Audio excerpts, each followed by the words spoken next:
তো দেখো পুজো দিয়ে চলে এসেছি, পুজো দিয়ে এসে এখন খাবো হচ্ছে সাবু মাখা।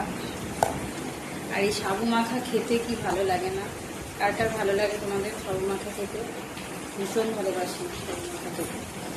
এখন সাবুগুলো আগেই ভিজিয়ে রেখে চলে গেছিলাম।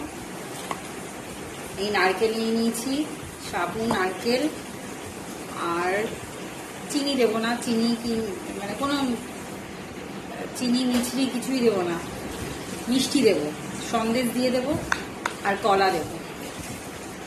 এই যে কলা, কলা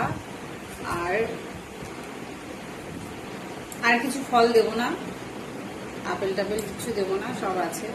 বেশি ফল হয়ে গেলে খেতে ভালো লাগে না আমার। আমি শুধু নারকেল, কলা আর মিষ্টি এই দিয়েই ভালোবাসি খেতে। তবে চিনি একদম দিই না, কারণ চিনি দিলে বেশি মিষ্টি হয়ে যায়, তখন আর খাওয়ার ইচ্ছাটাই থাকে না। আর দেবো দুধ। আর এদিকে নিয়েছি তরমুজ। এইটা তো ছাড়া যাবে না, তরমুজটা ওর মধ্যে দেবো না, তরমুজটা শুধু খাবো।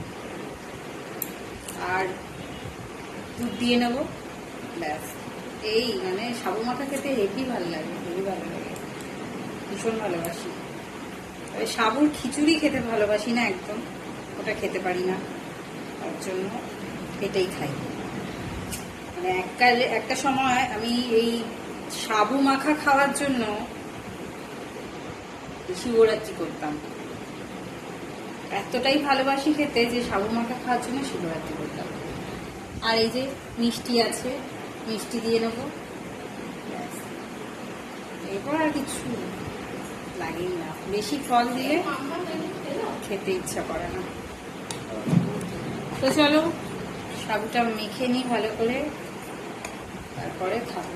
আমাদের সবার নিশ্চয়ই খাওয়া হয়ে গেছে। আমি একটু দেরি করেই পুজোটা দিতে যাই, কারণ ওখানে যেখানে পুজোটা দিতে যাই ওখানে এত ভিড় হয়, একটু বেলার দিকে গেলে ভিড়টা কম।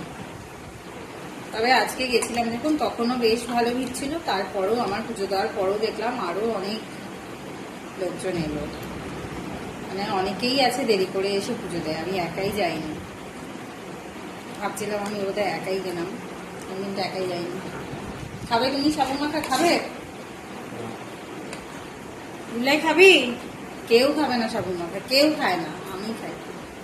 তবে এটা আমি একা খাবো না, আমি খাবো আর দিদি খাবে, দুজনেই খাবো। ও যেহেতু উপোস, আর উপোসের দিনে খাবার দাবার দেখবে একটু বেশিই হয়ে যায়। মানে নিরামিষ না, উপোসের দিনেই বেশি খাওয়া দাওয়া হয়ে যায়, ভালো ভালো মন্দ অনেক কিছু খাওয়া হয়ে যায়।